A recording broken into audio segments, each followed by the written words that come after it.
Part 2. One must look back at Charles Ward's earlier life as at something belonging as much to the past as the antiquities he loved so keenly.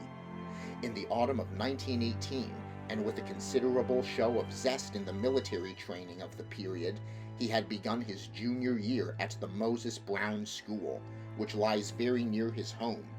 The old main building, erected in 1819, had always charmed his youthful antiquarian sense, and the spacious park in which the academy is set appealed to his sharp eye for landscape. His social activities were few, and his hours were spent mainly at home, in rambling walks, in his classes and drills, and in pursuit of antiquarian and genealogical data at the City Hall, the State House, the Public Library, the Athenaeum, the Historical Society, the John Carter Brown and John Hay Libraries of Brown University, and the newly opened Shepley Library in Benefit Street. One may picture him yet as he was in those days, tall, slim, and blond, with studious eyes and a slight stoop, dressed somewhat carelessly, and giving a dominant impression of harmless awkwardness rather than attractiveness. His walks were always adventures in antiquity, during which he managed to recapture from the myriad relics of a glamorous old city a vivid and connected picture of the centuries before. His home was a great Georgian mansion atop the well-nigh precipitous hill that rises just east of the river, and from the rear windows of its rambling wings he could look dizzily out over all the clustered spires, domes, roofs, and skyscraper summits of the lower town to the purple hills of the countryside beyond. Here he was born, and from the lovely classic porch of the double-bayed brick facade his nurse had first wheeled him in his carriage. Past the little white farmhouse of 200 yards, before that the town had long ago overtaken,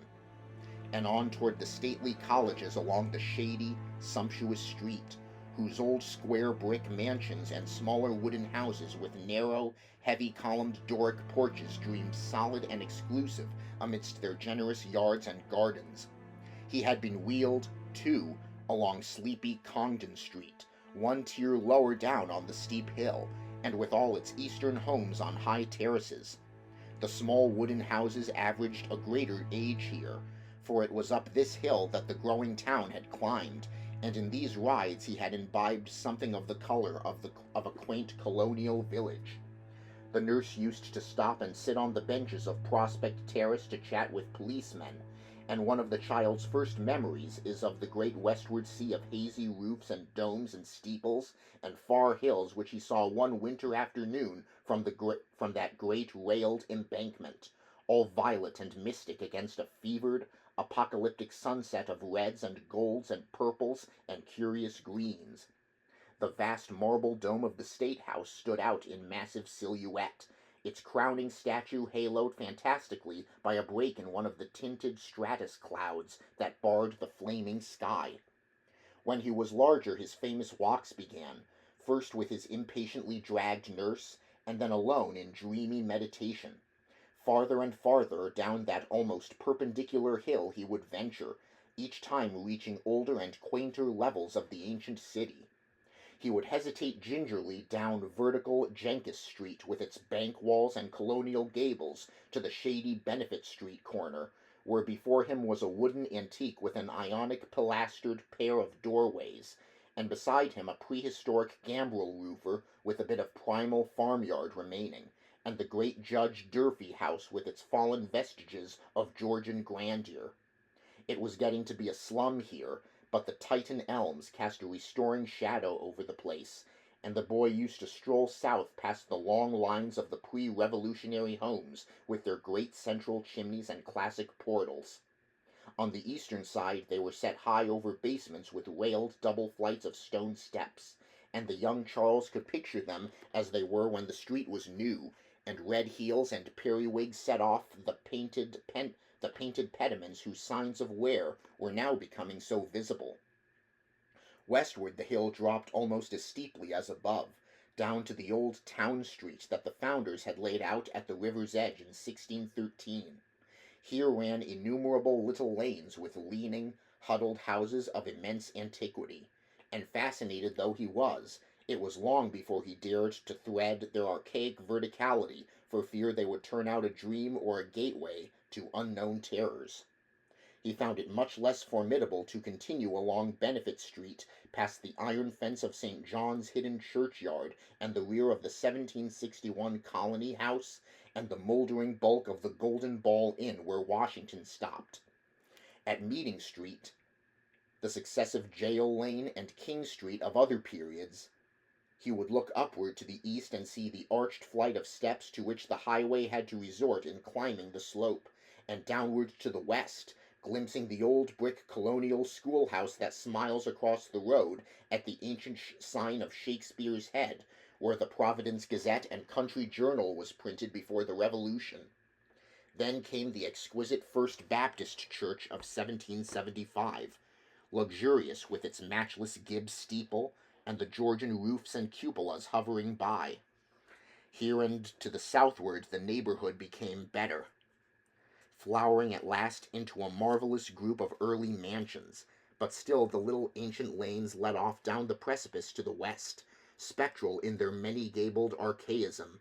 and dipping to a riot of iridescent decay where the wicked old waterfront recalls its proud East India days, amidst polyglot vice and squalor, rotting wharves, and blear-eyed ship chandleries, with such surviving alley names as Packet, Bullion, Gold, Silver, Coin, Doubloon, Sovereign, Guilder, Dollar, Dime, and Cent. Sometimes, as he grew taller and more adventurous, young Ward would venture down into this maelstrom of tottering houses, broken transoms, tumbling steps, twisted balustrades, swarthy faces, and nameless odors, winding from South Main to South Water, searching out the docks where the bay and sound streamers still touched, and returning northward at this lower level past the steep-roofed 1816 warehouses and the broad square at the Great Bridge, where the 1773 market house still stands firm on its ancient arches. In that square he would pause to drink in the bewildering beauty of the old town as it rises on its eastward bluff, decked with its two Georgian spires and crowned by the vast new Christian Science dome as London is crowned by St. Paul's. He liked mostly to reach this point in the late afternoon, when the slanting sunlight touches the market house and the ancient hill roofs and belfries with gold, and throws magic around the dreaming wharves where Providence Indiamen used to ride at anchor. After a long look he would grow almost dizzy with a poet's love for the sight, and then he would scale the slope homeward in the dusk past the old white church, and up the narrow precipitous ways where yellow gleams would begin to peep out in small-paned windows and through fanlights set high over double flights of steps with curious wrought-iron railings. At other times, and in later years, he would seek for vivid contrasts, spending half a walk in the crumbling colonial regions northwest of his home,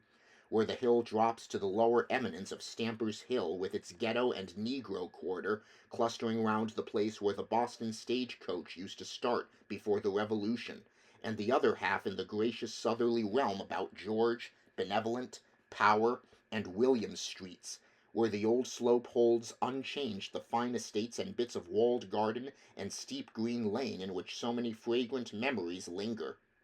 These rambles, together with the diligent studies which accompanied them, certainly account for a large amount of the antiquarian lore which at last crowded the modern world from Charles Ward's mind, and illustrate the mental soil upon which fell, in that fateful winter of 1919 to 1920, the seeds that came to such strange and terrible fruition. Dr. Willett is certain that, up to this ill-omened winter of first change, Charles Ward's antiquarianism was free from every trace of the morbid. Graveyards held for him no particular attraction beyond their quaintness and historic value, and of anything like violence or savage instinct he was utterly devoid. Then, by insidious degrees, there appeared to develop a curious sequel to one of his genealogical triumphs of the year before, when he had discovered among his maternal ancestors a certain very long-lived man named Joseph Curwen, who had come from Salem in March of 1692, and about whom a whispered series of highly peculiar and disquieting stories clustered.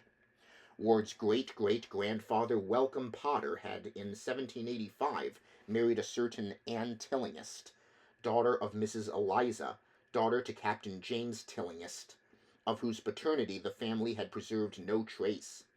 Late in 1918, whilst examining a volume of original town records in manuscript, the young genealogist encountered an entry describing a legal change of name, by which in 1772 a Mrs. Eliza Curwen, widow of Joseph Curwen, resumed, along with her 7-year-old daughter Anne, her maiden name of Tillingist,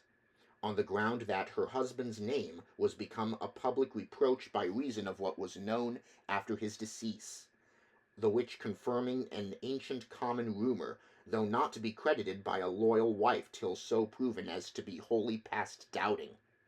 This entry came to light upon the accidental separation of 2 leaves which had been carefully pasted together and treated as one by the laboured revision of the page numbers. It was at once clear to Charles Ward that he had indeed discovered a hitherto unknown great-great-great-grandfather. The discovery doubly excited him because he had already heard vague reports and seen scattered allusions relating to this person, about whom there remained so few publicly available records, aside from those becoming public only in modern times, that it almost seemed as if a conspiracy had existed to blot him from memory. What did appear, moreover, was of such a singular and provocative nature that one could not fail to imagine curiously what it was that the colonial recorders were so anxious to conceal and forget, or to suspect that the deletion had reasons all too valid. Before this, Ward had been content to let his romancing about old Joseph Curwen remain in the idle stage, but having discovered his own relationship to this apparently hushed-up character, he proceeded to hunt out as systematically as possible whatever he might find concerning him. In this excited quest he eventually succeeded beyond his highest expectations, for old letters, diaries, and sheaves of unpublished memoirs in cobwebbed Providence garrets and elsewhere yielded many illuminating passages which their writers had not thought it worth their while to destroy. One important sidelight came from a point as remote as New York, where some Rhode Island colonial correspondence was stored in the museum at Franz's Tavern. The really crucial thing, though, and what in Dr. Willett's opinion formed the definite source of Ward's undoing, was the matter found in August 1919 behind the paneling of the crumbling house of Olney Court. It was that, beyond a doubt, which opened up those black vistas whose end was deeper than the pit.